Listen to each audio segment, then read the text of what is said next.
Now, as all of us know, Luka Doncic struggled with his scoring in the first round of this year's playoffs, but that's mostly due to him battling a knee injury and a sickness that limited his ability to be impactful as he usually is. Only having a 51% true shooting percentage is awful for a player his caliber, but when you are someone of Luka's stature, scoring the ball isn't the only way you can affect the game. In this first round, Luka dished out 9 assists with a potential of 16 assists thrown while creating 23 points for the team per game. This right here is more than valuable for a team because with most guys being limited to only scoring the ball, well, when they go cold, there's really not much they have to offer, but with Doncic, he has a tremendous upside when it comes to his passing.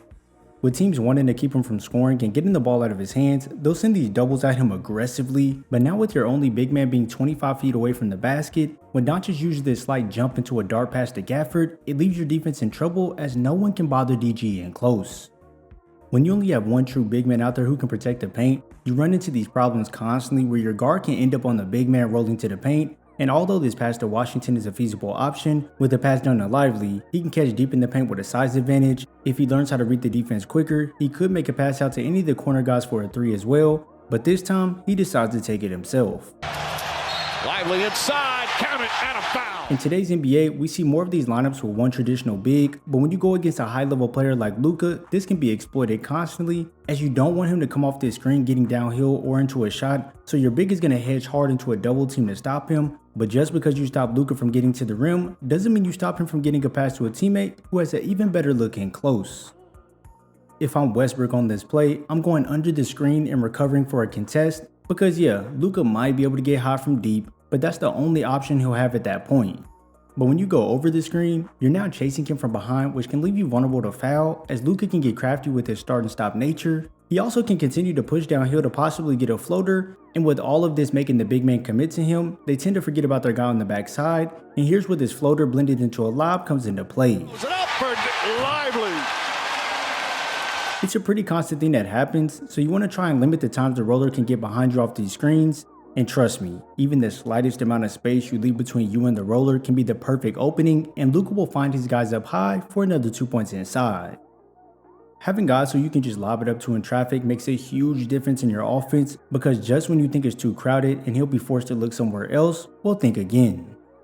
It's best that guys stop Luka before he can get rolling downhill, as even if you don't have to worry about a big man rolling to the basket, Doncic still has the option to kick it back out to the top of the key. He can also keep pursuing the basket as the big man can't stop him from getting 2 feet in the paint, and now since the defense is bought in on stopping him from scoring in close, this opens up Lively on that backside.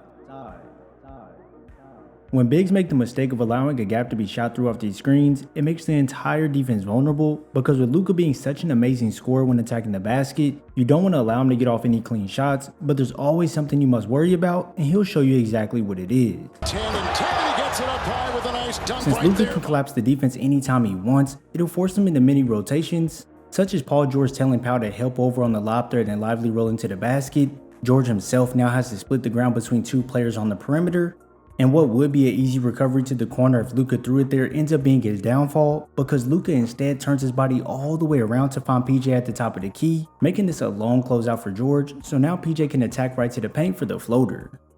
Unlike that last play, where the kick out to the top of the key was better than going towards the corner, after Doncic gets 2 feet in the paint off this drive, with Powell having to worry about 2 guys this time, since he's high up on the elbow, a pass to Derrick Jones Jr. would be easy to recover to, so Luka opts into the zip pass to the corner instead this time, and PJ knocks down the tray ball. When you're a guy who can consistently force the defense into sending help on your drives, it grants tons of open looks for your teammates on the floor, and if the defense doesn't have a big on the court, then it's imperative that you stay glued to the lob threat instead of slightly helping over, because if not, then this is exactly what happens.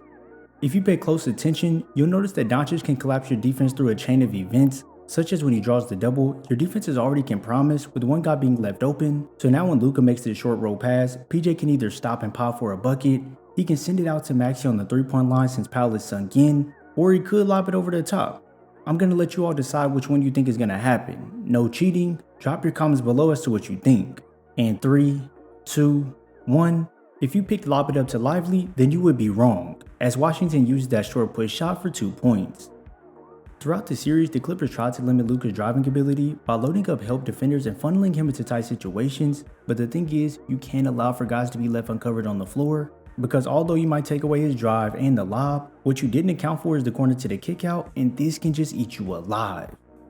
Luka can make things look so simple, as when guys are already loaded up on the drive, when you're only one pass away, you can't be this far over with one foot in the paint, because with ease, Luka will just make the pass and this tray ball is straight cash. Time and time again, guys will be too far over when Luka initiates the drives to the rim, allowing for open looks from deep. And not only will he attract the attention of 1, 2, 3 defenders, but now this gives Luka the ability to make a simple pass to Exum for the 3. He could put it right on the money down low to Gafford as he has the mismatch. He could also zip it over to PJ on the opposite side of the court for the wide open 3. And since he's great at not telegraphing his passes using that no look, he can send it down to Derrick Jones Jr. in the corner, who can confidently create space to then nail the 3 ball.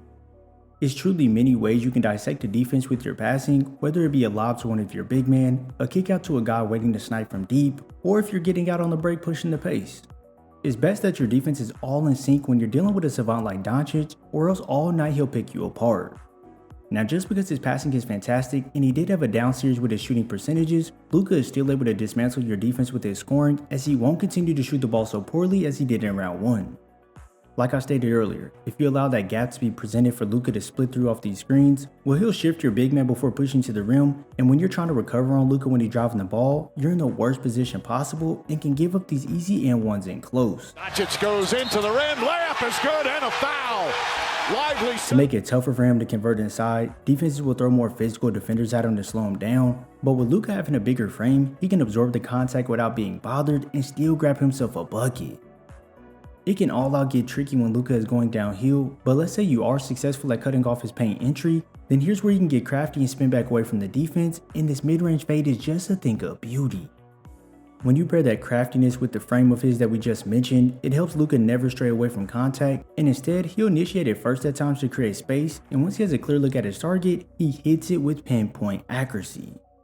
With many tricks in his bag, you never truly know when Luka will pull out one to serve you a bucket. And trust and believe, he doesn't just have the nickname Luka Magic for no reason, as just when you think he loses control of the ball, he can regain the rock, toss it up, and complete the and one. Is there and just tosses it up and in. If I'm being honest, it's one of the most difficult puzzles to figure out when you're guarding Luka Doncic. If you allow bigs to switch on to him, well, you might as well just throw points on the board as he'll take full advantage. And if you dare him to shoot the ball without even trying to make him uncomfortable, then it straight bombs away. The 3 by Harden doesn't come out and Doncic nails it. The Dallas Mavericks have a special player in Luka Doncic, and with them having Kyrie next to him, they can pretty much do anything as long as they set their mind to it. The second round battle versus OKC won't be an easy one, but when you have a fighter like Luka Doncic on your side, he has many magical weapons at his disposal that he can use at any time. If you enjoyed this video, be sure to drop a like and subscribe and turn on post notifications so you're first to see when I upload. I thank you all for your support, and I'll see you in the next video.